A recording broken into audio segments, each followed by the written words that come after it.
rapaziadinha, tudo bem? Sejam bem-vindos a mais um podcast do TUI. Esse aqui é o TUIcast. E hoje eu tô aqui com a Ru, do meu lado. Fala, galera, tudo bem? A gente tá com um convidado muito especial que a gente tá muito feliz de trazer aqui, bater um papo com a gente hoje, que é o pastor da nossa igreja, Daniel Beltrão. E aí, Dani? Eu fico lisonjeado, muito feliz de estar aqui. E eu sei que vocês falam para todo mundo que ele é um convidado especial. Mas eu tô me sentindo especial, de fato. Com certeza. E eu tenho certeza que vai mais ser especial. edificante esse bate-papo aqui. Com certeza, assim esperamos. E aí, Dani, a ideia é a gente, cara, queremos ouvir de você aquilo que você tem feito aqui na IA. Então, conta pra gente, acho que a gente pode começar um pouquinho pela tua história aí. Tu é de São Paulo, nasceu aqui, tá na IA desde sempre, como é que é isso? Sou de São Paulo, nasci muito pertinho daqui, no Alto de Pinheiros, aqui no BNH, que tem ali na Diógenes Ribeiro de Lima, mas muito já, no primeiro ano de vida, fui morar na Vila Nova Cachoeirinha, Zona Norte de São Paulo, próximo ali a Brasilândia, Freguesia do Ó. Cresci ali, tive a primeira e segunda infância até os 11 anos de idade, morei ali. E depois fui para o extremo oeste da cidade, num bairro chamado Jardim Educandário. Isso aí nunca nem ouvi falar. Divisa com Taboão da Serra. Talvez vocês já ouviram falar em Jardim Arapuador, João 23, Butantã, região do Butantã. Mas é Butantã Fundos. E permanecemos ali eu fiquei até 98, eu tinha 20 anos de idade, portanto. E depois voltamos para cá. Tá. Para o Alto de Pinheiros, onde muito próximo aqui da igreja, né? Depois que eu me casei, Pompeia, e morei em outras regiões da cidade, hoje eu estou aqui pertinho na Vila Romana. A minha história... Eu moro no teu bairro, tá? Sou da Vila Romana. Vila Romana? Na Vespasiana ali. Eu moro na Bárbara Eliodora, que é aquela... Tá ali pertinho. Exatamente, somos vizinhos, então vou tomar um café lá amanhã. E a gente aparece aí. Fechou. Mas a minha trajetória aqui na... Ogiá, antiga Igreja Batista Palavra Viva, se dá desde o primeiro nome, de verdade, que é o nome carinhoso chamado Congrega, que era a congregação... Em cima da padaria da Igreja Batista de Perdizes. Eu era uma criança à época, mas a igreja começa com o meu tio sendo um dos pastores, né, o pastor Gilberto. A trajetória aí da minha família com a conversão do Lamartine se converge, né? No início da conversão dele, o acampamento que o Lamartine sempre faz menção de carnaval que ele se converteu. O meu avô era um dos preletores e ministro de louvor desse acampamento. Só uma pergunta rapidinho nesse meio, assim, só para eu entender. Você já era convertido desde que você nasceu, berço evangélico? Eu sim. Eu, por exemplo, não tenho, como todo mundo, o dia da minha conversão. Então, não tenho esse marco, né? Não tenho. Desde criança já, graças a Deus, né? Ensinado, cresci no ambiente da igreja. Então, realmente isso foi um grande privilégio e me poupou de muitas coisas, né? Legal. E aí, nessa época, no início da igreja, eu não fazia parte da membresia. O meu tio sim, a minha tia sim, mas nosso núcleo ali, que é da minha mãe, da Débora, que hoje faz parte da igreja também, sempre seguiu o meu avô. Meu avô, à época, era da Primeira Batista de São Paulo, né, lá no centro. Ele fez teológica, ele era um missionário ligado à junta de missões. Tá. E aí, depois ele foi para Lapa, Igreja Batista da Lapa, próxima, né, a casa dele também. Davi Clava, Hoje o Paulo, né, que é o filho dele. Ali. Exato. Tenho muitas boas lembranças daquele espaço. Ali, o modelo cristão. Tá. Atrás da igreja. Sim. Aliás, tem até uma turma até hoje que estuda lá, né? E aí... Depois o meu avô acabou indo para outra igreja, que era a Associação Educacional Cristã, eu fui junto com ele, mas eu sempre estive na órbita, exatamente, da Palavra Viva. Entendi. Então, por exemplo, teve uma época em que, e aí na minha juventude ali, 17, 18, na minha igreja não tinha jovens da minha idade, os jovens eram um pouco mais velhos ou adolescentes, então eu frequentava o culto de jovens aqui, na época da liderança do Bi e da Silene, da liderança do Val também, então já tem um tempinho, né? Mas eu sempre estive, portanto, por aqui, vinha me tornar membro quando a igreja da qual eu fazia parte onde eu fui ordenado, inclusive, para o Ministério Pastoral. A sede era no Rio de Janeiro. A igreja descontinuou o trabalho aqui em São Paulo. Tinha só uma igreja aqui na cidade. E aí, à época, eu tinha que tomar a decisão de recém-ordenado. Estava fazendo um trabalho até muito bacana com os jovens da igreja, de assumir a igreja. Caramba! E quando não você senti... tinha isso? Eu tinha... Não era... Eu já tinha 28 anos. Ah, mas é Mas novo. é novo. É tipo assim, a gente tem 20, vai fazer 24. Imagina a gente daqui a um tempinho, tipo, Rubens, você vai assumir aqui. Pois é. Não!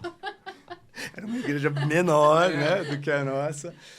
Mas eu não senti, assim, realmente, por óbvio, essa não é uma decisão que você toma pela emoção, com a razão. Aliás, se fosse nesse sentido, eu realmente teria assumido, porque tinha, né, um amor pelo trabalho, pelas pessoas, né,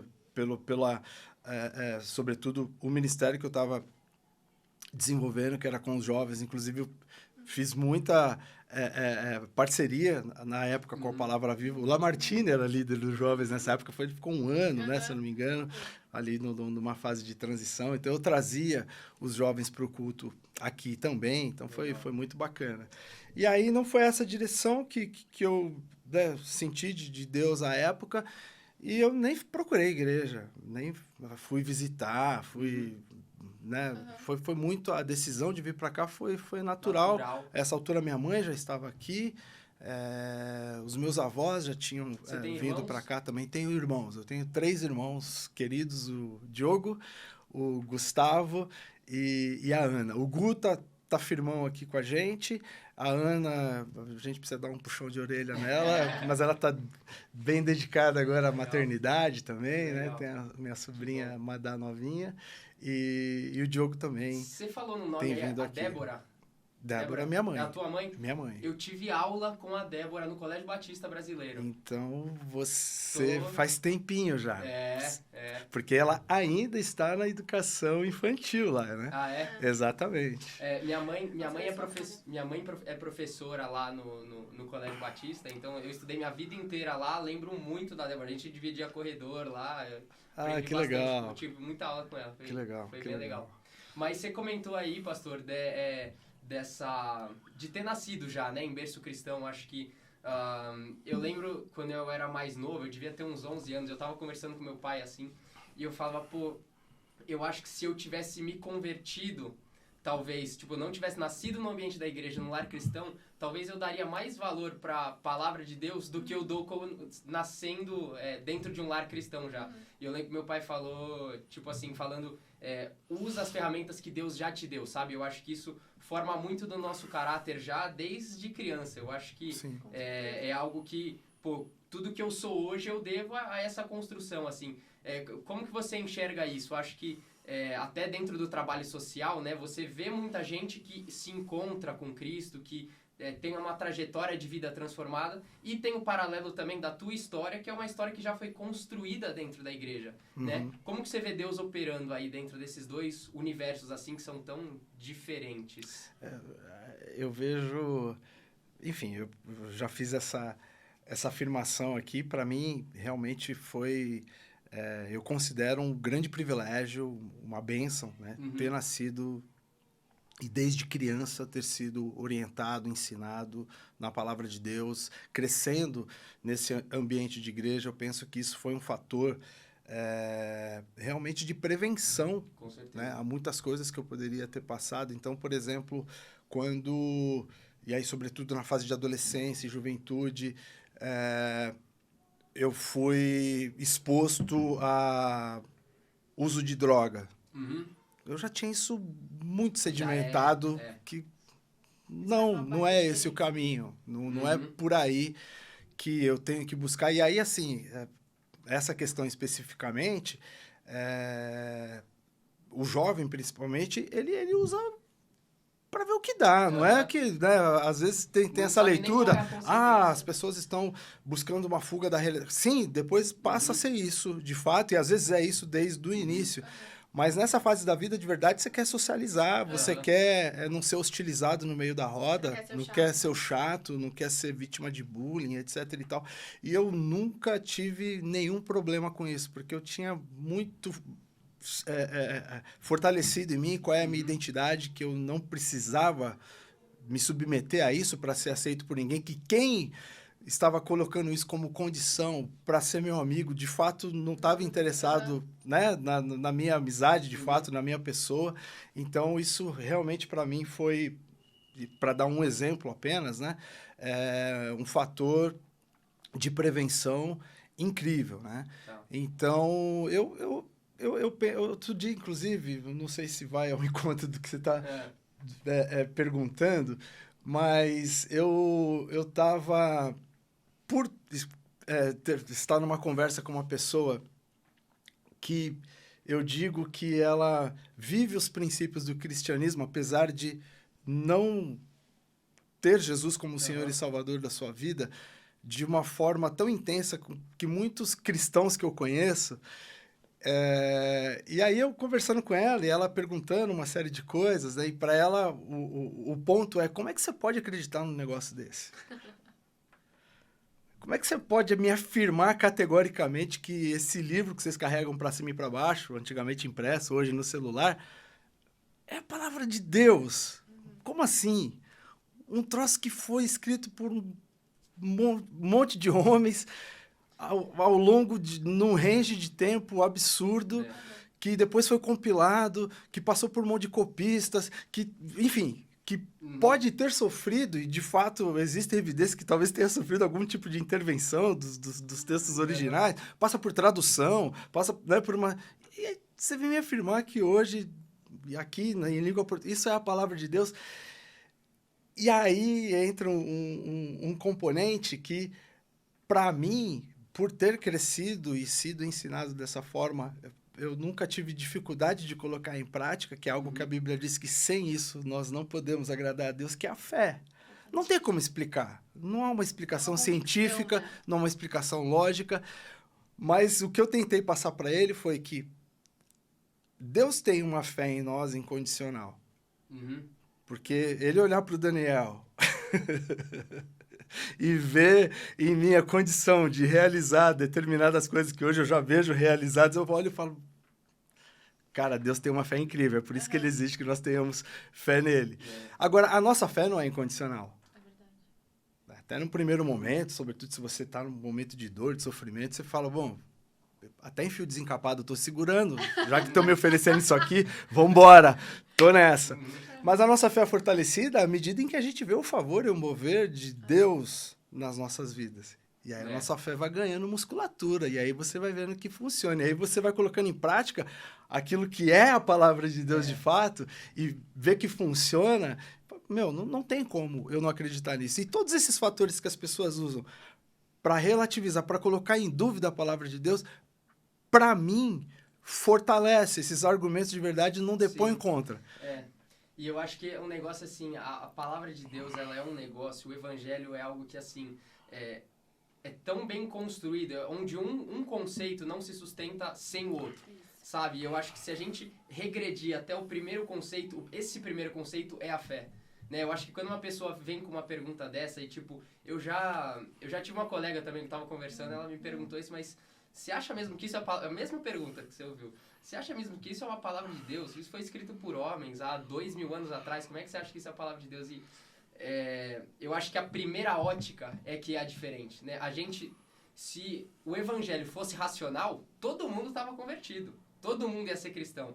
Né? Eu, com a minha palavra, eu não vou converter ninguém, eu dependo completamente daquilo que o Espírito Santo faz. É por isso que acho que o preceito para tudo aquilo que a gente acredita é o que você estava falando, é a fé. Então, eles partem desse olhar racional de que, pô, a Bíblia, olhando racionalmente, não faz nenhum sentido ser a palavra de Deus, mas a gente está um passo antes, e aí, a partir da fé, é o que a gente constrói todos os conceitos daquilo que a gente acredita. Eu lembro que numa outra ocasião, um grande amigo meu até hoje, ele é agnóstico, um cara que tem uma cabeça incrível, é um psicólogo e assistente social também. Aliás, Jori, se você estiver vendo aí, te amo, cara. Você... brodaço. Ele me fez uma pergunta, acho que eu tinha uns 13 anos de idade, aproximadamente. Ele, essa sua fé, né, e é algo que eu já coloquei, é incondicional? Eu achei bonita a palavra, ele sempre foi um cara muito erudito, muito mais estudioso do que eu, né? E eu falei, claro que é.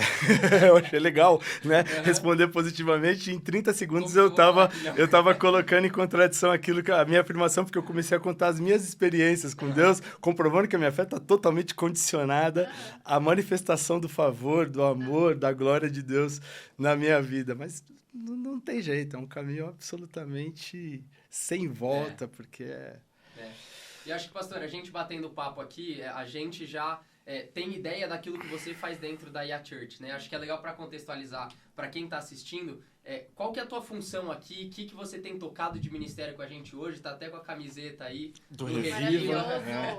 Conta pra gente um pouquinho. Aproveitei aí. para fazer um merchanzinho aqui.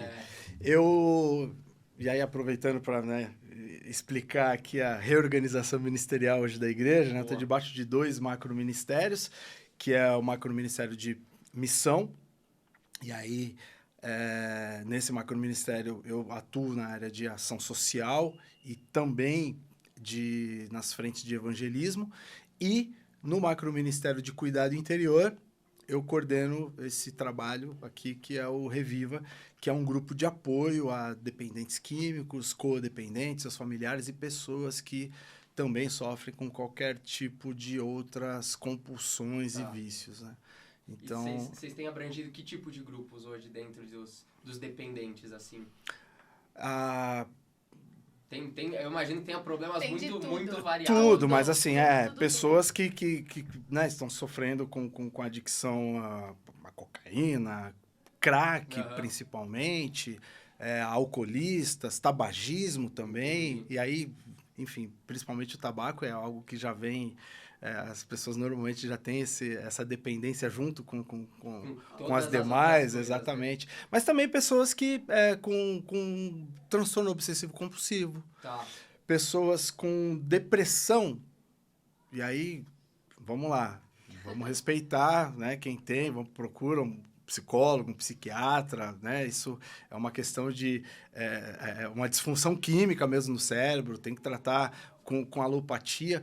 Mas, assim, já mais de um caso de pessoas que não estavam conseguindo mais, em função da depressão, socializar, não estavam conseguindo mais, em função da depressão, se abrir, e que se encontrou ali numa roda de partilha e que o Reviva trouxe um ganho incrível. Essas pessoas se tornaram depois voluntárias no trabalho.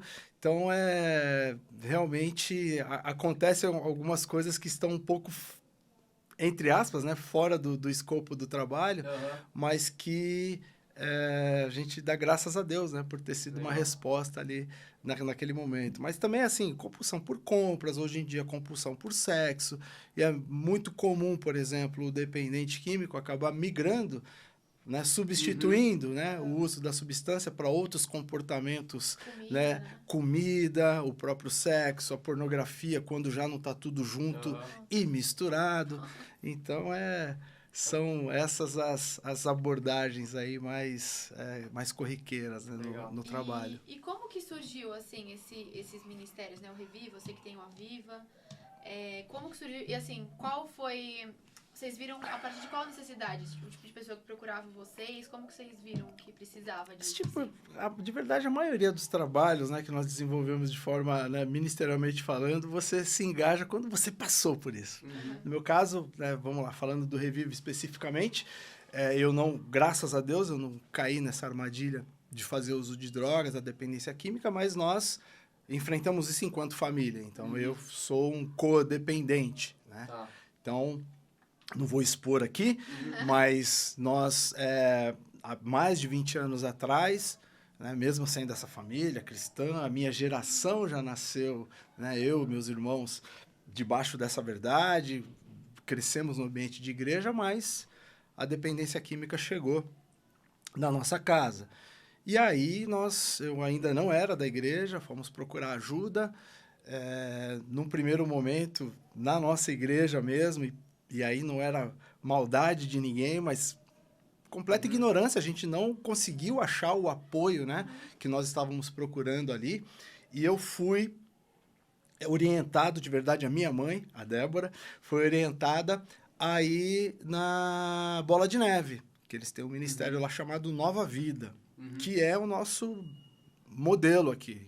né? O nosso, inclusive, eles foram muito parceiros no início do Reviva aqui. Trocar ideias. Não só trocar ideias, né? O Almir Lima e a Maria, que hoje já não estão mais no Ministério, mas eles faziam parte do Nova Vida desde o início, eles ficaram aqui 1 ano junto comigo, caminhando, ajudando, formando, participando das rodas de partilha, nos dando capacitação, disponibilizaram o que eles tinham de literatura à época. Mas eu participei dessa reunião como um codependente. Talvez nós fomos a primeira família de codependentes. Eu tinha esse registro. Na época, para vocês terem uma ideia, quem coordenava o trabalho era a própria Denise, esposa do Rina. Hoje, o pastor Kid, que é de Campinas. Enfim, era no início da igreja. Só tinha a igreja na Marco Aurélio ainda, para vocês terem uma ideia do tempo que isso faz. E eu fiquei apaixonado por aquilo. Primeira vez que eu cheguei lá, porque, vamos lá, eu vou falar do Daniel, né? Então, como que eu lidava com essa situação? Só fazendo a avaliação do comportamento, da questão moral da situação, da fraqueza do indivíduo que, mesmo, né, tendo todo o conhecimento, estando na mesma família, tendo todas as oportunidades, foi lá e caiu nessa armadilha. Então, era muito rude, eu julgava mesmo, dava no meio, se pudesse eu queria dar porrada, entendeu? E isso não ajudava em nada, só atrapalhava, só piorava uma situação que já estava muito ruim. E quando eu fui nessa reunião, em primeiro lugar, me falaram que eu sou esse palavrão aí. Não, tu é um codependente. Eu falei, sou nada, eu vim aqui procurar ajuda pro meu familiar. Eu sou bonitão, eu sou certão, eu não tenho nada a ver com isso. E aí, né, à medida que você vai participando e olhando para dentro, né, e tendo a consciência de que a dependência química é uma doença, que a codependência também te adoece, que, né, você tem que ser assertivo. Muitas vezes a gente acha que está ajudando e está mais boicotando o processo na vida do nosso querido, do nosso familiar, do que, né, propriamente o ajudando. Uma coisa que me chamou e que até hoje é algo que me faz ser um apaixonado por esse trabalho, é o fato de você estar num ambiente seguro, sabe? De poder abrir seu coração ali e falar abertamente para as pessoas sem que venham te apresentar uma receita de bolo que vai solucionar. Porque não existe, porque se tivesse também seria maravilhoso. Aliás, era fora, né? Exatamente. Era, inclusive, né, a receita de milhões de dólares, né? Não de 1 milhão, mas de alguns milhões de dólares, né? E que você pode se abrir ali, né, de uma forma segura, sem que ninguém te julgue, sem que... É óbvio que... E aí, se você for comparar esse trabalho, ele é pautado, né? Ele tem como modelo o AA, o NA, né? Alcoólicos Anônimos, Narcóticos Anônimos, que é um trabalho que também começa com 2 cristãos, né? E se tiver tempo eu conto essa história aqui. Ele acabou ganhando um viés ecumênico e acabou ganhando o mundo depois, e por isso que ele acabou, né, ganhando essa abordagem espiritual mais ecumênica. Mas os caras que começam lá, William Griffith e Robert Smith, né? Eles são conhecidos como Bob e Bill. Eles eram cristãos e começam as primeiras rodas de partilha na Universidade de Oxford, nos Estados Unidos, né?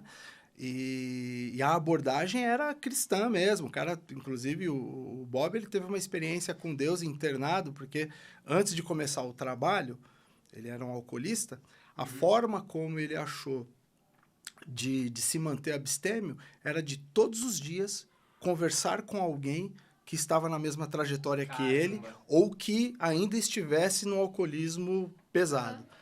Então, ou ele se encontrava, ou ele ligava para uma pessoa, e ele tinha uma lista de contatos incrível para poder colocar isso em prática. E isso fazia com que ele se mantivesse abstêmio. Cara, eu acho isso muito rapidinho, só para não perder o fio da meada, mas eu acho muito... isso vai muito de encontro que a Bíblia fala da gente confessar os nossos pecados para outras pessoas, né? Eu acho que... Isso a gente repete esse verso toda semana no Reviva, Tiago 5,16, né? Vai muito de encontro, assim, essa história dele, da gente, tipo assim, você tem um pecado que você não consegue, acho que todos os pecados, na verdade, por mais que a gente ache, isso aqui eu consigo resolver sozinho e tal, a gente vai vendo que isso vai virando um monstro, eu acho muito importante a gente se confessar com outra pessoa, com o irmão, com o seu líder, com o seu pastor. Eu acho que isso faz total diferença, porque eu acho que a primeira coisa, e eu sou a minha discipuladora hoje, é a minha mãe e a Carol Lindolfo, e, tipo assim, coisas que pra mim eram muito tranquilas, assim, que eu achava que não, isso é uma oração, pô, eu e Deus aqui resolve. E coisas que, tipo assim, eu comecei a enxergar dentro de mim orgulho, vaidade, conforme eu fui falando, isso foi, tipo, sendo quebrado em mim, sabe? E me ajudou muito. Toda vez que eu tinha algum pensamento, eu pensava, não, eu preciso, como é que fala? Prestar contas a alguém. Vou falar no final, vou conversar com essa pessoa e falar, cara, eu melhorei, tá melhorando. Acho que você se confessar e conversar com outras pessoas acho que é a melhor coisa Com que a gente pode ter. E o legal disso que você comentou aí, dessa história do Bob e do Bill, de você conversar com pessoas que estão passando por um mesmo problema que você, eu acho que as pessoas... elas conseguem se vulnerabilizar quando elas entendem que tem alguém passando pelo mesmo problema, né? Sim, então, tipo, elas humanizam o problema. Elas veem que elas não são uma aberração, que elas não são a única pessoa da face da Terra isso que é outra sofre coisa, disso. né? Quando você tá acometido de um problema como esse, atolado até pra cima da narina, a sensação que você tem é de ser o único ser humano do planeta que tá passando por isso, de que não existe saída para essa situação. E à medida que você chega num espaço como esse, que você encontra, primeiro, pessoas e, assim, né, não tem nenhum sarcasmo nisso, né? Ah, que legal que tem mais gente sofrendo junto comigo. Não é isso, né? Mas, assim, ok, acontece, né? Faz parte da nossa humanidade, faz parte, né? E outra, ver também pessoas que passaram, que estão ali nesse ambiente e que estão ou no estágio mais avançado ou que saíram dessa situação, se falar. Tem chance. Exatamente. E uma coisa rapidinho que eu acho muito errado, e eu acho que não só a sociedade como um todo, mas nós, igreja, também erramos muito nisso, é julgar. Porque a pessoa que está nessa situação, ela conversa com outras pessoas que talvez não estejam nessa situação, nosso primeiro olhar é de julgamento. Tipo, nossa, cara, olha que...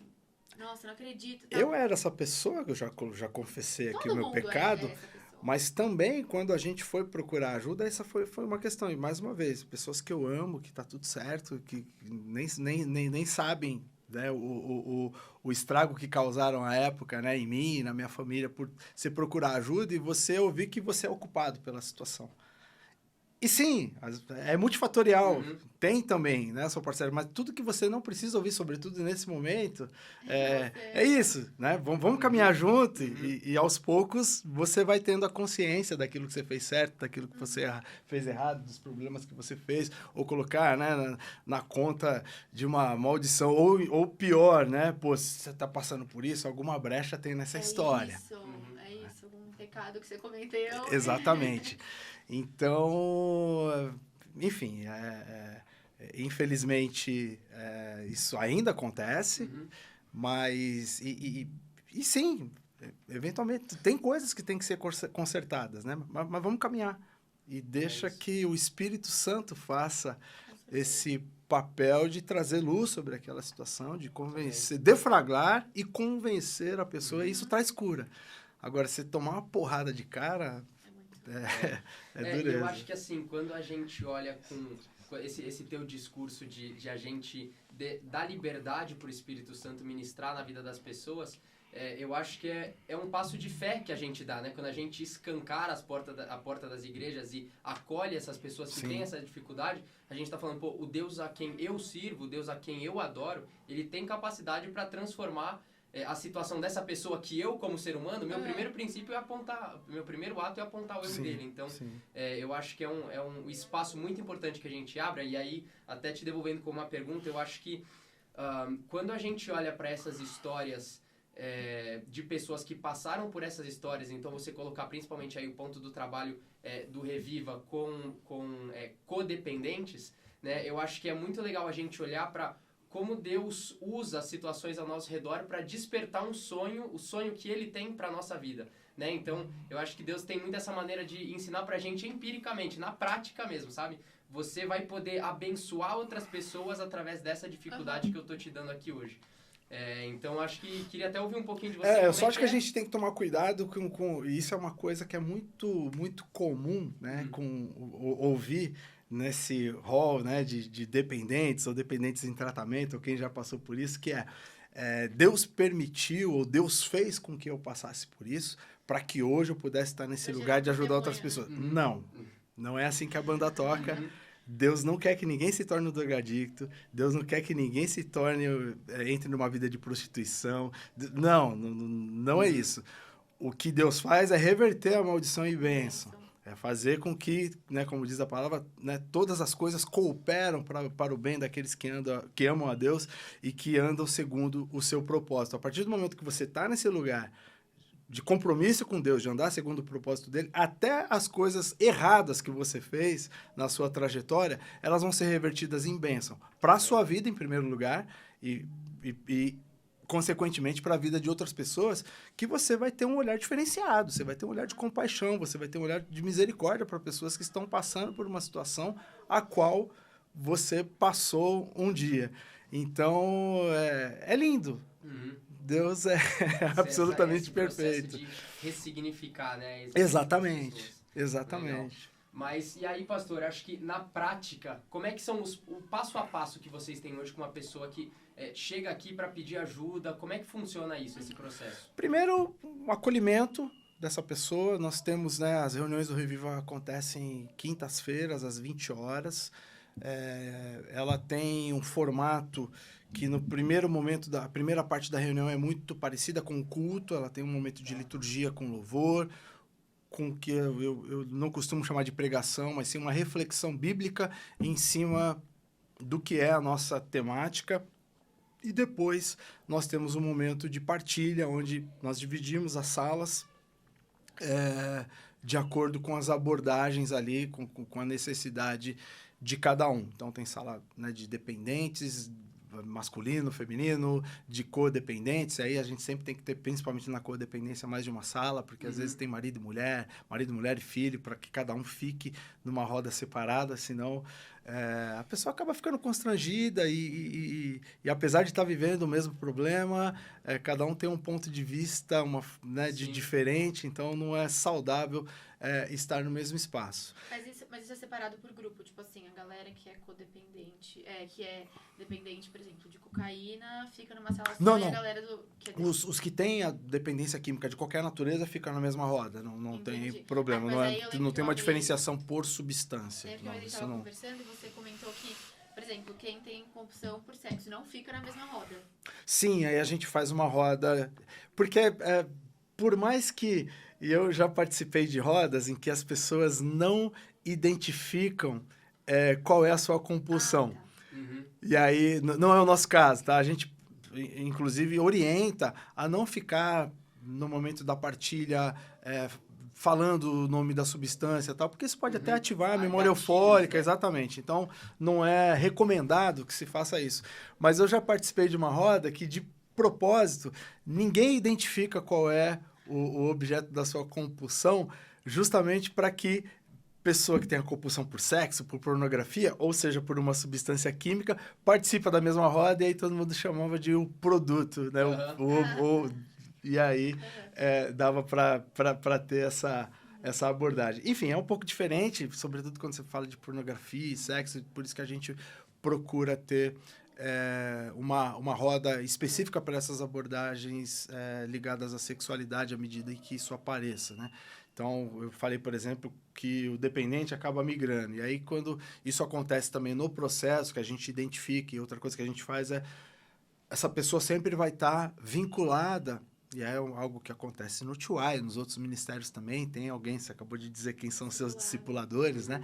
Então, ele vai ter o que a gente chama ali, né, do facilitador, que vai estar o acompanhando mais de perto, a pessoa com quem ele pode ligar quando está no momento de dificuldade, se encontrar nesse intervalo entre uma reunião e outra.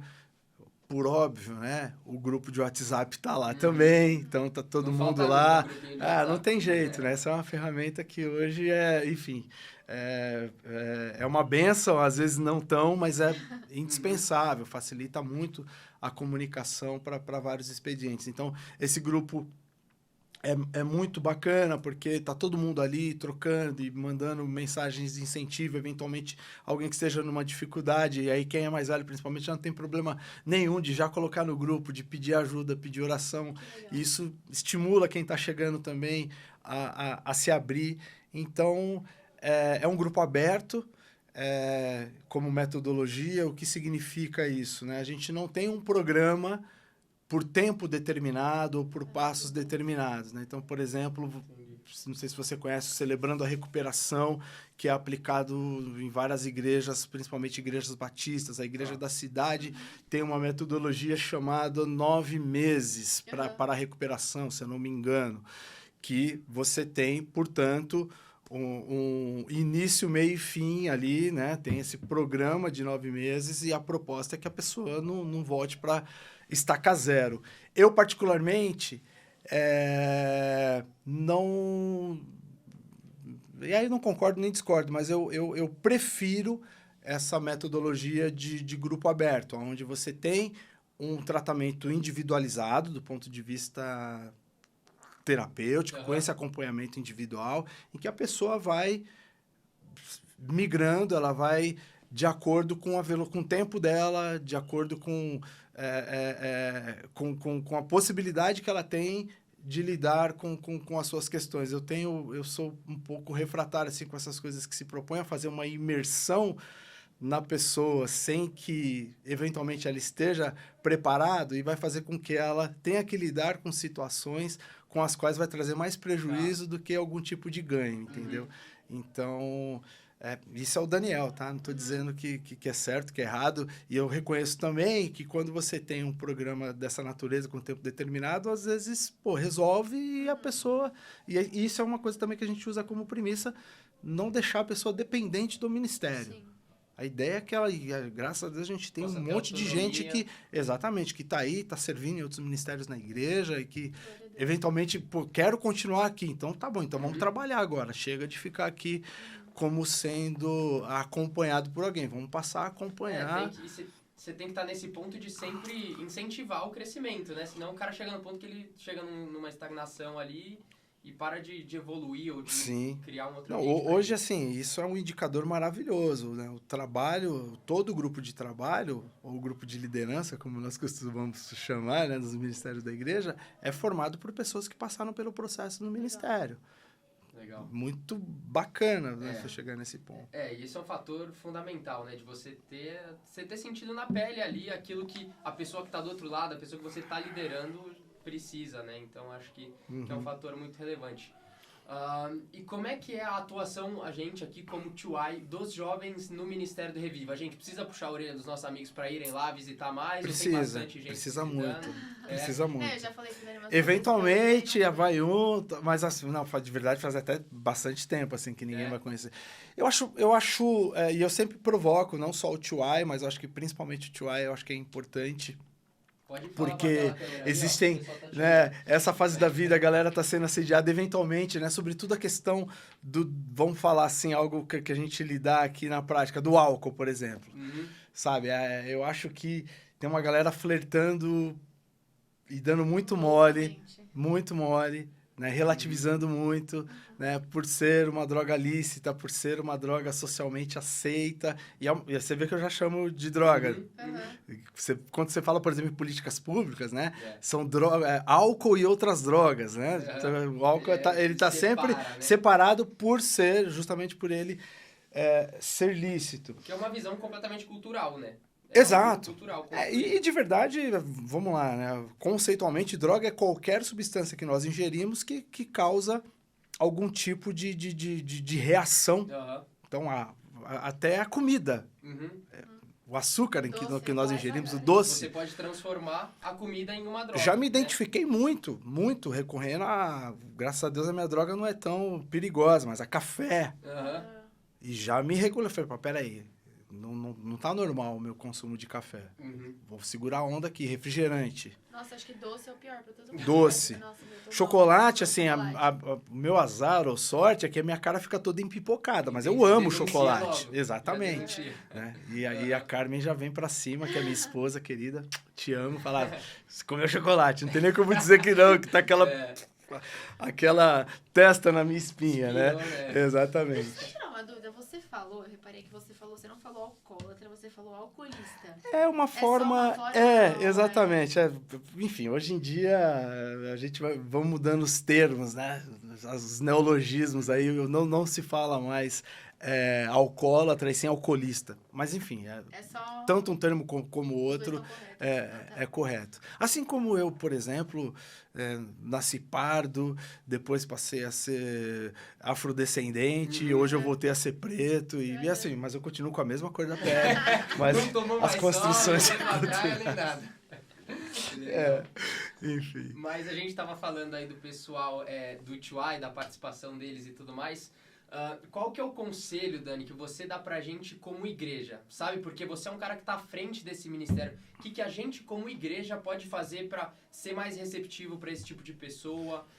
Pra gente, de repente, conseguir abranger mais gente nesse tipo de trabalho? O que a gente consegue ajudar, estando ainda que fora do ministério, agindo diretamente ali, carregando caixa pro ministério, mas a gente ajudar indiretamente? Tem muita coisa. Eu acho que, vamos lá, buscar mais informação a respeito, né? A gente ainda avalia essa situação muito julgando do ponto de vista da moral, do ponto de vista... E ok, mas assim, a pessoa, quando ela está, infelizmente, acometida da dependência, é uma doença, né? Reconhecida, inclusive, pela Organização Mundial da Saúde. Então, entender um pouquinho mais, né, do que se trata, e a partir daí fica mais fácil de acolher. Com certeza. Né, e de não só, né, julgar o comportamento da pessoa. É óbvio que a gente não tem de jeito nenhum, e sim, tem um comportamento pecaminoso embutido nisso, porque a Bíblia diz que nós podemos beber, aí voltando para o nosso papo da comida, mas da bebida com jovens, né? Mas não nos embriagarmos, né?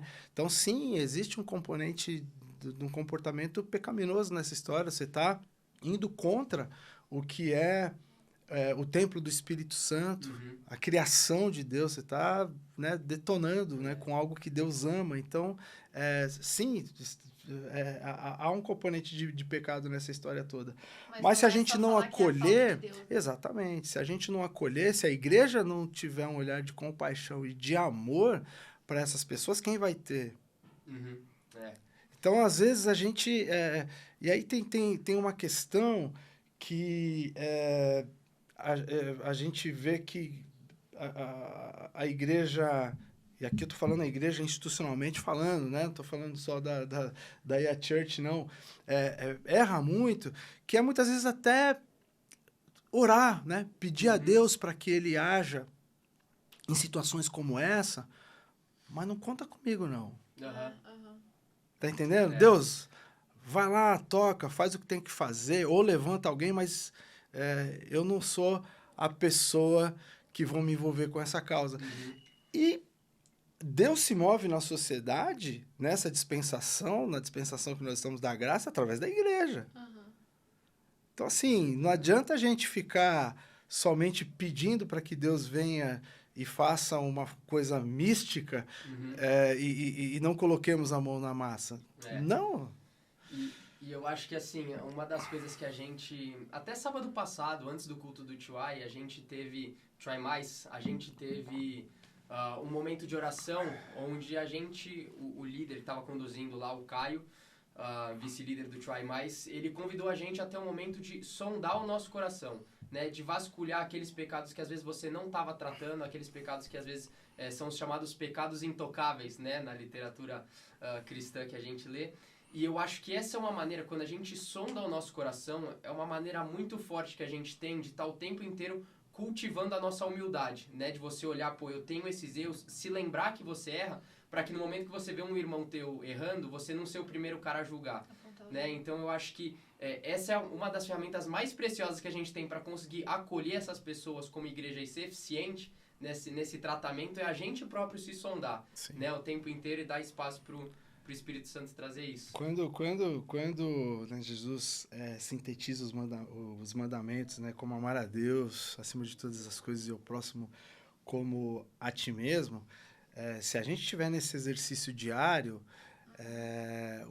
O exercício, colocar ter um olhar de compaixão para as pessoas vai ser algo absolutamente automático, né? Porque muitas vezes a gente faz uma leitura de amar o próximo como a ti mesmo, no sentido de não fazer o mal pro próximo, sabe?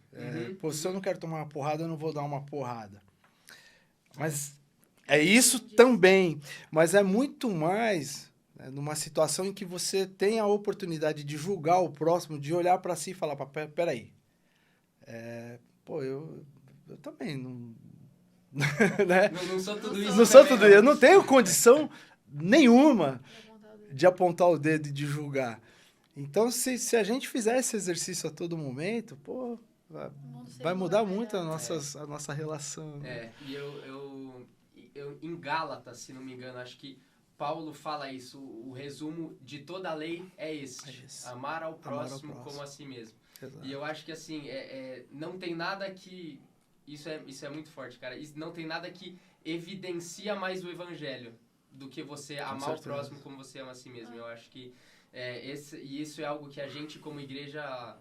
Eu acho que se tem um grande pecado, eu acho que esse é o maior que a gente tem falhado, sabe? Em buscar dar espaço para que as pessoas possam também ser humanizadas e saber que o Espírito Santo tem sim espaço para transformar a história dessa pessoa, como ela transformou a minha, como transformou a tua e como tem transformado uma coisa que a gente fala pouco e talvez reflitamos pouco sobre isso, sobre a ação, né, de Jesus, a vida e ministério dele, é o fato dele ter aberto a mão da sua divindade e veio aqui e encarnou.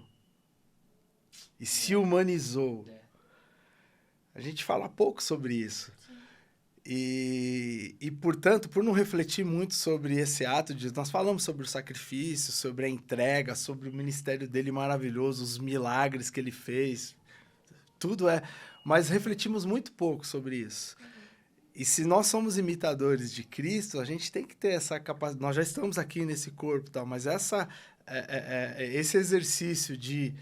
E aí não tem como eu sentir a sua dor, não tem como eu me colocar 100% no seu lugar. Não, só você sabe o que você passa, você tem a sua história, o seu arcabouço de conhecimento e tal.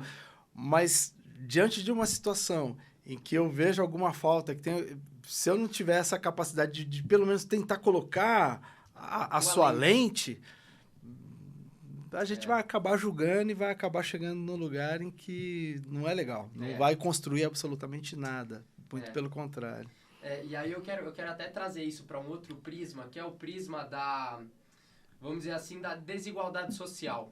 Né? Que acho que a gente muitas vezes não só olhar isso para o aspecto pecado, como meu irmão tendo pecado e eu julgar ele através do pecado dele, mas esse afastamento que a diferença, a desigualdade social causa, né? Então, eu acho que assim, quando a gente como cristão tem a possibilidade de olhar para um cara ali, alguém em necessidade, a Bíblia fala sobre isso, a gente tem a possibilidade de ajudá-lo, eu acho que o cara que é capaz de fazer isso, de exercitar isso constantemente, é alguém que entendeu sobre o que é o Evangelho, né? Porque quando a gente olha lá para quando Deus criou o homem e a mulher no Éden, ele não criou o trabalho, ele não criou o sistema social que a gente vive hoje. O homem foi criado para viver em comunhão com Deus e simplesmente isso. O pecado do homem, a partir do momento em que Adão e Eva pecam, é que Deus fala que você vai herdar... O labor até existia, né? Mas não tinha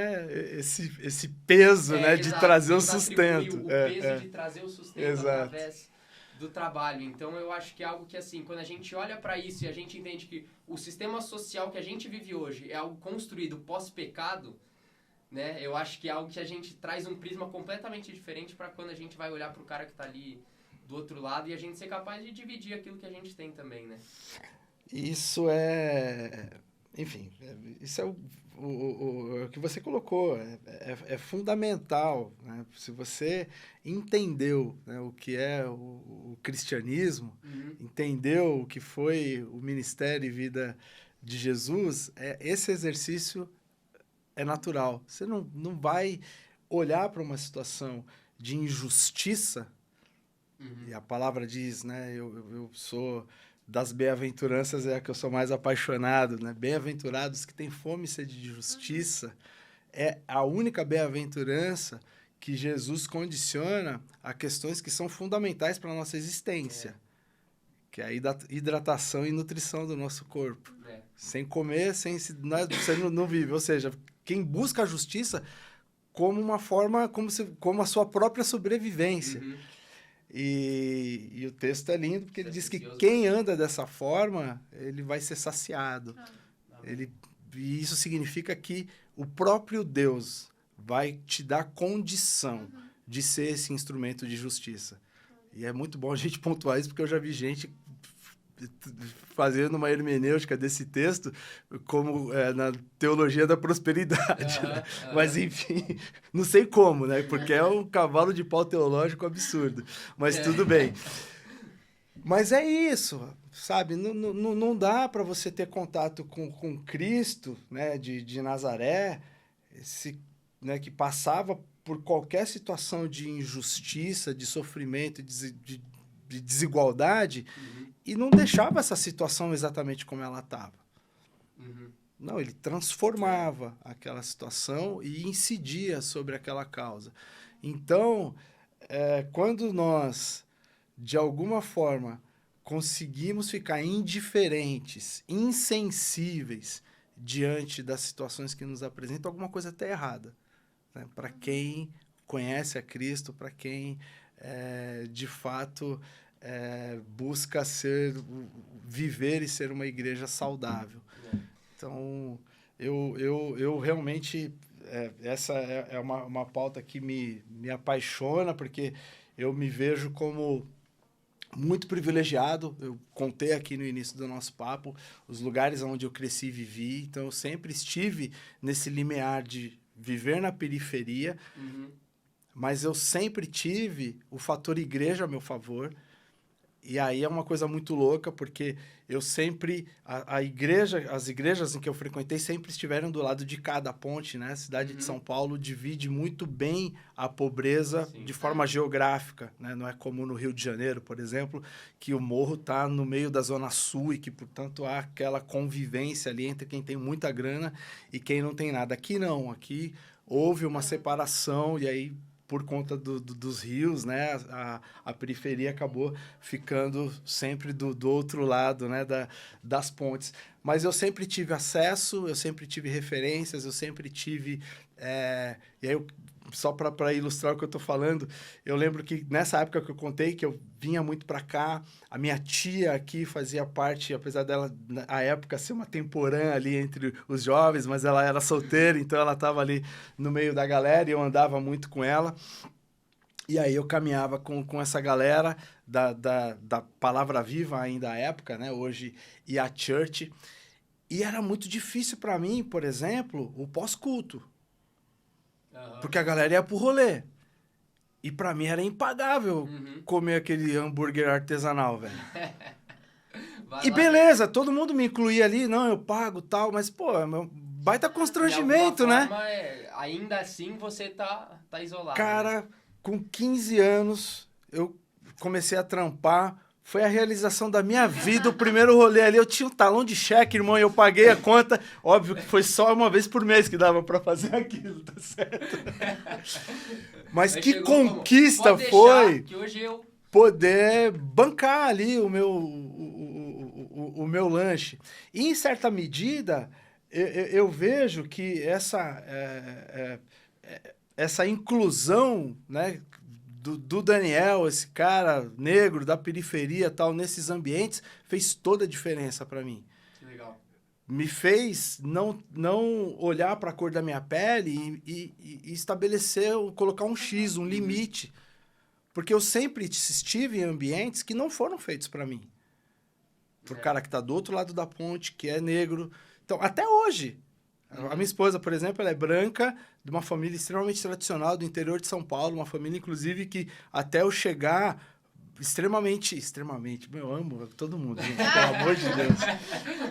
Mas sim, muitos já reconheceram racistas, entendeu? E que, portanto, para ela, e aí porque, né, e foi toda uma construção para ela também. Ela chega na minha família, conhece a minha mãe, tal, vira amiga dela. E eu fui bem esperto, porque, né, a mãe Essa já é a anula tática qualquer mais namorada. importante, Você a casa tática com a mais amiga da mãe, importante. pô, ela serve pra ser sua amiga, não vai servir pra ser minha esposa, né? É isso Outro mesmo. dia eu conto essa história. E eu falo pra cá, dá uma olhada nos ambientes onde nós estamos, o restaurante, o avião, não tem negros, eu sou sempre o cara. Eu sou sempre eu e mais um, eu e mais dois. Uhum. Na facu, Aham. era eu e o Elias, que é meu brother até hoje. Hoje ele é meu vizinho. No meu prédio, É. só tem eu de negro. E tem um ponto que, assim, às vezes, por mais que a gente, como... a gente a gente acaba reafirmando esse comportamento, por mais que a gente não seja racista, por mais que a gente não tenha um preconceito, mas a gente tá o tempo inteiro agindo dentro de um status quo ali, que acaba reafirmando o fato de que aquele ambiente não é para pessoas diferentes do que Sim. aquele lugar. Então, eu acho que é muito importante a gente ter essa atenção também e esse olhar de que, pô, aquilo que eu tô fazendo inclui o Dani na nossa roda, né? Então, Não, isso é um toque que eu dou, inclusive, para vocês, Tchuai. Hoje, a nossa igreja, graças a Deus, é uma igreja que tem vários estratos sociais. Aham. diversa, né? Então, quando eu chego na igreja aqui, e aí já, né, como pastor, tal, eu fiz parte do ministério com jovens, à época era o pastor Marcelo, que era o líder de ministério. E aí eu entendo, e eu não sei se ele foi intencional nisso, mas eu lembro que os líderes que tinham no ministério, eles sempre, e a liderança sempre era exercida, e até hoje, né, por duas pessoas, tal, você sempre tinha uma pessoa né, de um extrato mais acima e outro mais abaixo, uma pessoa, né, de pele preta, e isso faz com que todo mundo se sinta representado ali no grupo, se identifique, tenha um pertencimento. E aí eu acho que, assim, vocês que são líderes, né, se eu puder dar um conselho para vocês, prestem atenção nisso. Uhum. Sabe, até nesse exemplo bobo que eu dei aqui Legal. do rolê, mano, se não... Nivela por baixo. Nesse caso tem que nivelar por baixo. Vamos comer esfirra no Habib's, velho. Isso. Vamos no dog do Vamos Sertão no ali. dog, vamos comer pão com manteiga. Sei lá, faz Não, o que a dá, gente que cabe sempre- no bolso eu de falo- eu todo falo por mundo, mim, entendeu? Assim, nosso grupo é um grupo que a gente erra muito nisso, eu acho. É verdade. A gente sempre, tipo, vamos numa pizzaria, vamos num... A gente erra muito nisso de sempre... acho que a gente precisa começar a nivelar menos grana e tal, acho que isso é muito... E aqui eu não tô dizendo pra quem tem condição de deixar de fazer isso. Não, Só não faz nesse momento. Que você tem faz na que sexta, incluir deixa o sábado pra inclusão. a galera que tá ali junto com você no culto e que tem que se sentir pertencente a esse espaço, tem que ter a oportunidade, né, de participar desses momentos também. E aí eu acho que vocês, né, como líderes, tenham esse olhar, né, sejam intencionais aí em catalisar todo mundo para que todo mundo participe de absolutamente tudo. Legal demais, Dani. E a gente estava falando aqui desse lance de desigualdade social, de divisões e tudo mais. A IA também tem o IA Hope, né? Que a gente trabalha muito aí nessa Estamos frente aí na luta de para que o assistência Carol social. e o Lucas, né, de fato, pisem naquela terra e permaneçam. E a RUP, para quem não sabe, é um ministério que já está com 3 anos, mas ainda eles já fizeram 2 viagens de diagnóstico em Moçambique. Vai começar e vai ser só o primeiro país em que nós vamos pisar e que Amém. vamos fazer Em nome de diferença em Jesus. nome de Jesus. Mas o primeiro trabalho que vai ser realizado lá vai ser na lógica da nutrição infantil, ainda em Moçambique. Isso é uma questão.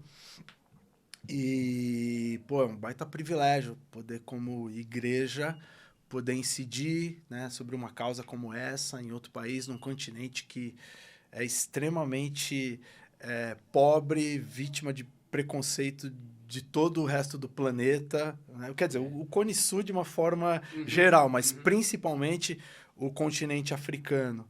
E eu sou muito grato a Deus por a nossa igreja ter essa possibilidade de colocar o pé naquele lugar e vai ser uma grande bênção em nome de Jesus. Amém. Em nome de Amém. Jesus. É um projeto muito legal, cara, que a gente vê assim. E é uma causa que tem tomado muito mais visibilidade, né, recentemente. Eu acho que a IA, até com esses traços de expansão, né? Sim. Então, trazer igrejas para outros cantos do mundo, até IA Porto, por exemplo, que sua mãe estava lá. Israel! Né? Israel. Amamos você. Inclusive, você... E Sirlene tá aqui, mas ela já vai, viu, cara? Guarda o coração aí, que já tá chegando a sua amada. É isso aí. Mas acho que a gente tem... bom, voltando, né? A gente tem tido muito essa parte de expansão aí, que tem sido muito legal da gente buscar derramar sobre outras nações aquilo que Deus tem dado pra gente o privilégio de viver aqui.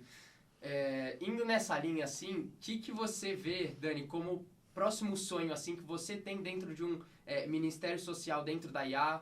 O que você vê o Reviva fazendo hoje? Qual que é teu sonho do que vocês podem alcançar? A gente, o Reviva, em certa medida, a gente já tem vivido algo que Deus colocou no meu coração há uns 10 anos atrás, que é fazer com que outras igrejas implantem esse ministério, né, nas suas denominações ou nas suas comunidades.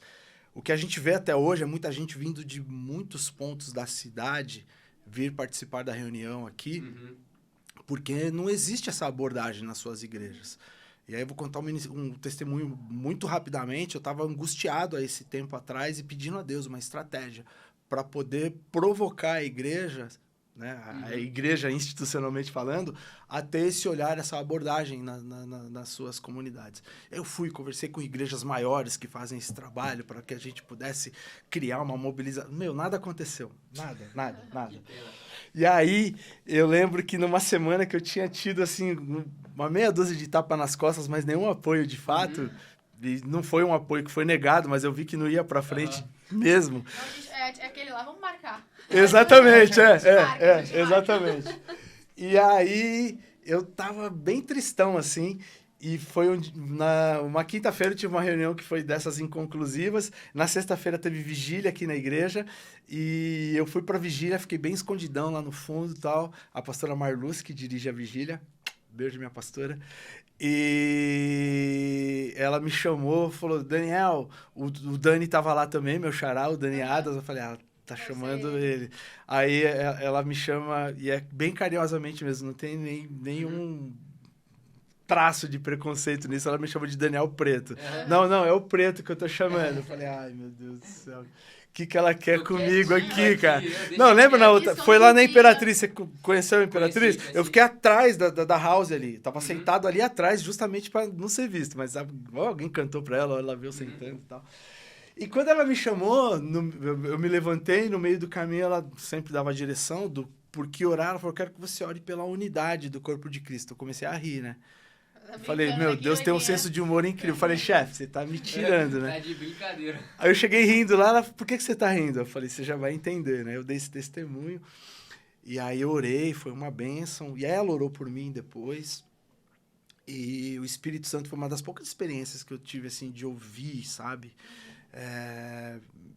Falou comigo, assim, tira sua mão, cara, para que eu possa pôr a minha. Você tá muito proativo nessa história aí. Cara, sexta-feira, quinta-feira, Reviva, portanto, um range de 6 dias. A Carol Volpe tinha convidado, né, me pedido para chamar o irmão dela, Claudinho Volpe, queridaço, para vir dar o testemunho dele aqui. Ele é um recuperado de drogadição, tal, um cara que é do meio artístico e tal. E para ele tocar também, ele estava lançando 4 ou 5 músicas na ocasião. E aí ele veio e trouxe uma galera da igreja dele junto com ele. Inclusive, eles gravaram no dia, fizeram uma iluminação e tal. Mas é uma galera, assim, também solta, sem nenhuma responsabilidade. No meio dessa turma tinha um cara chamado Marcos Freitas, recuperado também, cristão, e que estava procurando um modelo de trabalho para implantar na igreja dele. Caramba. E aí o cara veio chorando, falou, pastor, eu posso levar esse negócio pra minha igreja? Eu falei, você não tá entendendo, quem passou a chorar fui eu. E aí eu contei essa história pra ele, e é um Reviva lá, é o único trabalho que a gente ajudou a implantar, que se chama Reviva, que tem o mesmo logo, que tem tudo igualzinho, Ministério Brasil para Cristo, lá na Vila Jacuí, uma igreja gigante, eles me chamaram para pregar. A gente fez uma capacitação com eles, caminhamos um pouquinho também nas primeiras reuniões lá. E aí o pastor Isaías, se ele vê isso aqui um dia, pastor, o senhor é uma bênção, me chamou para pregar no dia que foi o lançamento do Reviva lá. E eu normalmente sou chamado para pregar em igreja pequenininha, tal, periferia. Quando eu cheguei lá, a igreja é do tamanho da nossa. A gente nem tava aqui ainda. Caramba. Gigante a igreja, gigante. Chama Tabernáculo Brasil para Cristo. E o trabalho tá lá, graças a Deus. E depois disso, pelo menos, sei lá, umas 15 igrejas a gente conseguiu influenciar e, de alguma forma, dar suporte para os irmãos para começar o trabalho, né? Então, isso é um sonho, assim, algo que já está sendo realizado. Outra coisa, eu vou falar algo que muito atual e que está dentro da nossa história aqui enquanto Vila Leopoldina, é essa questão da população em situação de rua.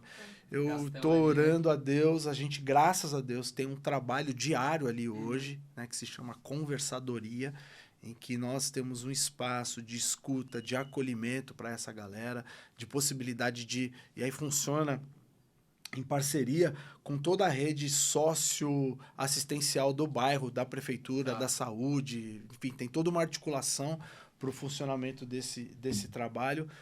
Mas a minha oração, inclusive essa semana tivemos na Secretaria de Assistência Social, conversando com o secretário, é para que como igreja a gente consiga incidir aqui, mas escalando, né, a cidade de São Paulo, para que essa situação seja mitigada. Amém. Porque está no estágio que a gente não pode olhar e aceitar passar de reto, forma né? pacífica. E aí, cena de uso aberta, que é a Cracolândia, aqui também é uma cena de uso aberta.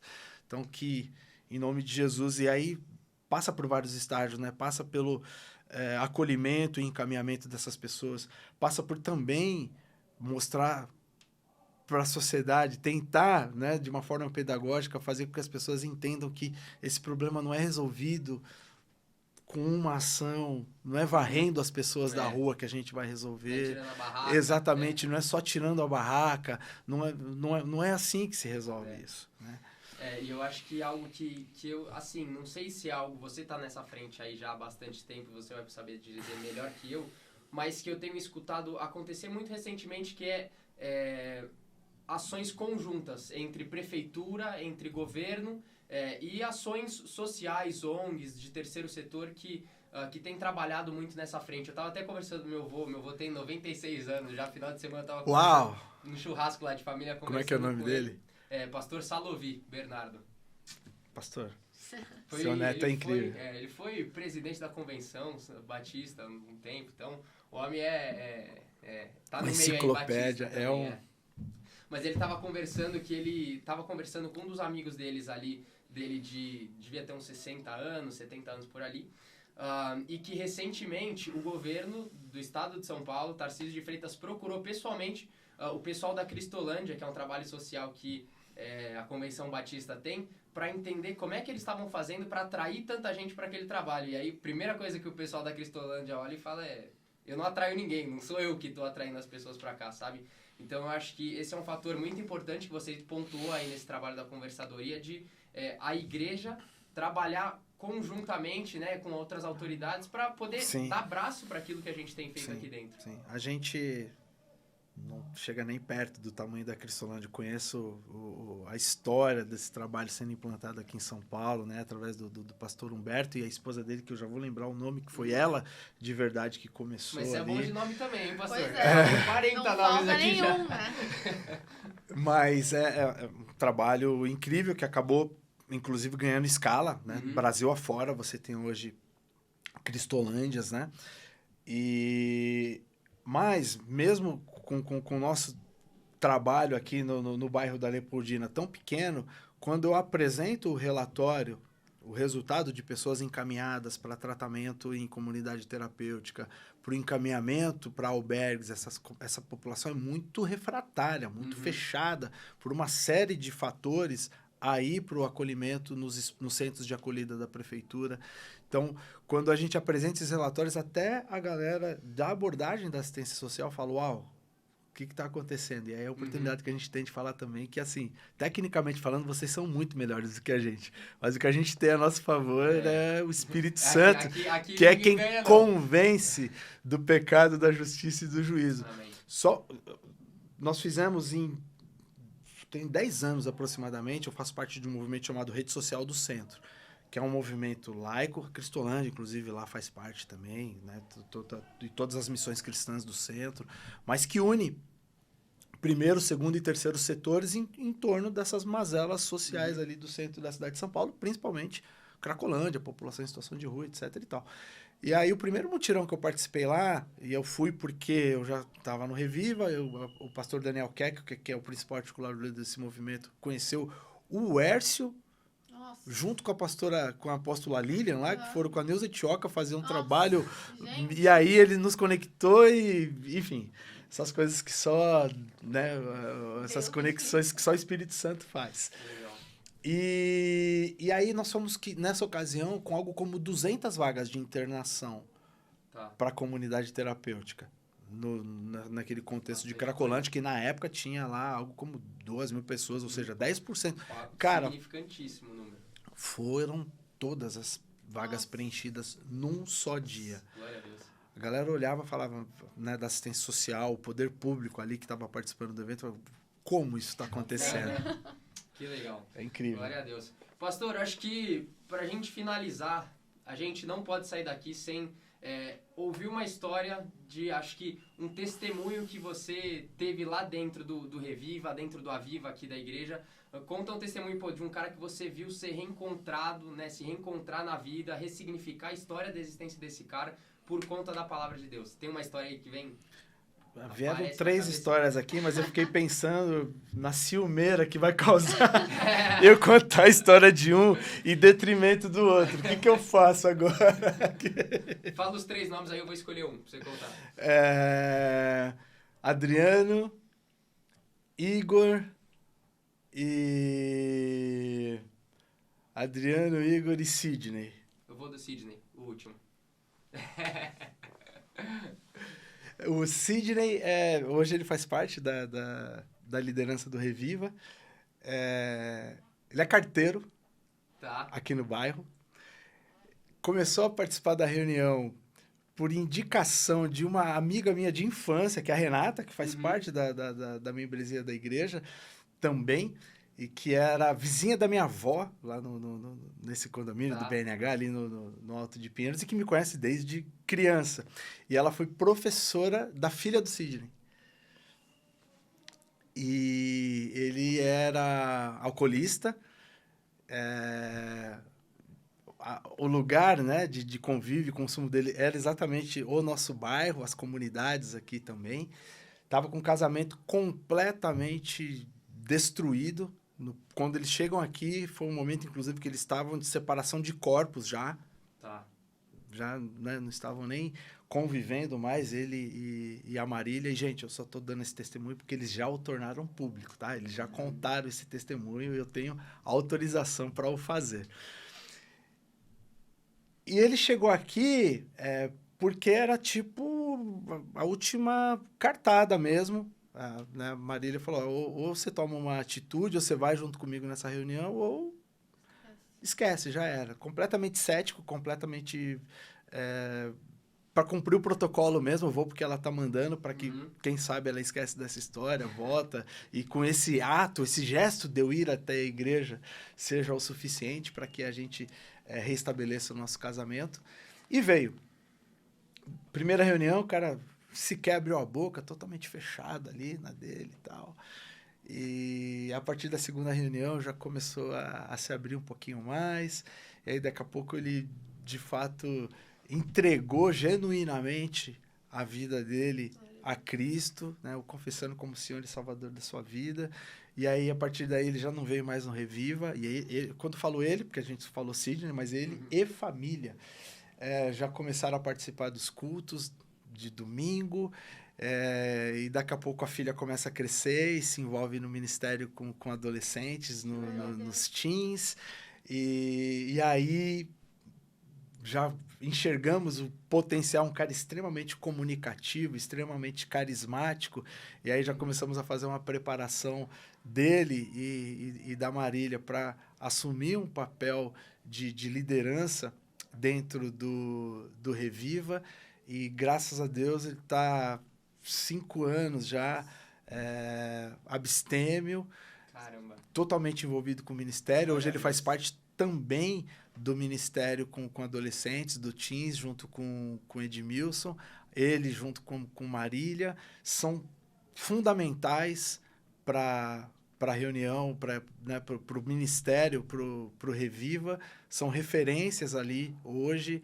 É muito lindo ver o crescimento de Marília pregando. Era uma pessoa extremamente introvertida, não tinha facilidade para falar em público, tá voando baixo hoje, né, pregando para as mulheres.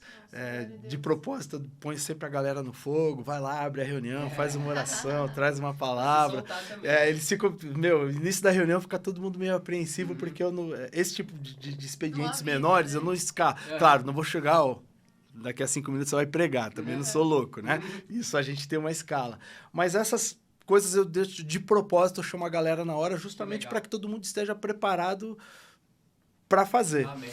E é muito lindo ver hoje o que Deus fez com essa família. Amém. Há 3 semanas atrás, ele fez aniversário. 3 não, há um pouco mais de um mês de verdade, um aniversário, e convidou todo mundo do ministério para ir na casa dele. Ele mora lá na Brasilândia, e nós invadimos lá e já estava junto com a família dele, ficou todo mundo apertadinho, mas fazia tempo que eu não sentia a presença de Deus de uma forma tão intensa num lugar, sabe, e ver ali a família, crentes, não crentes, tal, louvando a Deus. E aí já aproveitamos lá para chamar a salvação. Amém. Quem estava ali também. Então realmente esses testemunhos, essas histórias que fazem com que a gente olhe e fale, uau, valeu a pena. Se fosse só pelo Sidão, nós chamamos carinhosamente como Sidão, já teria valido a pena. Graças a Deus, ele permite que isso escale. Mas então essa é a história que eu gostaria de compartilhar com vocês. Espero que isso edifique a sua fé e que faça com que você esteja sempre, intencionalmente engajado naquilo que a palavra diz que nós somos de fato. Muitas vezes nós nos colocamos numa situação de inadequação diante dessa verdade que é sal da terra e luz do mundo. Amém. Então, muitas vezes nós nos limitamos, nós achamos que nós colocamos, determinamos formatos e caixas, né, para que isso aconteça, mas eu penso que aonde quer que nós estejamos, e aí eu sempre digo que a gente tem que ser igreja principalmente fora desse ambiente e dessa parede que nós chamamos de igreja, né, cultural e tradicionalmente, mas nós somos sim uma organização, mas principalmente um organismo vivo, né, na sociedade, e que temos que nos permitir sermos usados por esse Deus, ser a ação do Espírito Santo onde quer que ele nos leve para alcançar e transformar vidas. Amém. Amém, pastor. Glória a Deus. Muitíssimo obrigado pelo teu tempo aí. Foi uma honra. Papo muito bom. Tenho certeza que o pessoal aí levou para casa muita coisa boa para absorver, pensar e mudar muita coisa. E espero que Deus te dê ainda mais braços, né? Para que esses trabalhos que a gente tem feito aqui possa cada vez mais trazer mais pessoas para dentro da igreja, transformar mais vidas. Amém. E conte conosco como Tuai, tá? Pra gente ajudar no que a gente puder. Não, eu agradeço essa oportunidade de bater. Foi muito gostoso estar aqui com vocês, de verdade. Saio daqui edificado desse papo. E vejo também como uma oportunidade de criar sinergia, né? Já que estamos falando de ministérios da IA Church, entre essas frentes, né, de ação social, Reviva e outras coisas que a gente está fazendo com os jovens. Vocês darão continuidade a tudo isso aqui, isso que eu coloquei aqui. Então, é necessário que nós estejamos mais conectados e eu espero que isso aqui seja um pontapé inicial, um starter aí para que isso aconteça de uma forma contínua e profícua. Em nome de Jesus, Amém. para que o reino seja expandido em todo o tempo. É isso. Vamos que vamos. Pessoal, obrigado pela atenção de vocês, obrigado pela audiência. Ó, se vocês não conhecem aí a Church, a gente fica aqui na Vila Leopoldina, Avenida Mufarrege, 1024. Cola aqui com a gente, todo domingo a gente tem culto. De sábado tem culto de teen, de adolescentes, tem culto de jovens, tem culto para casais também, então venham conhecer a gente. Aproveita, se inscreve no canal da IA Church, deixa um comentário aí, curte esse vídeo e a gente se vê por aí. Fechou? Beijo. É nóis!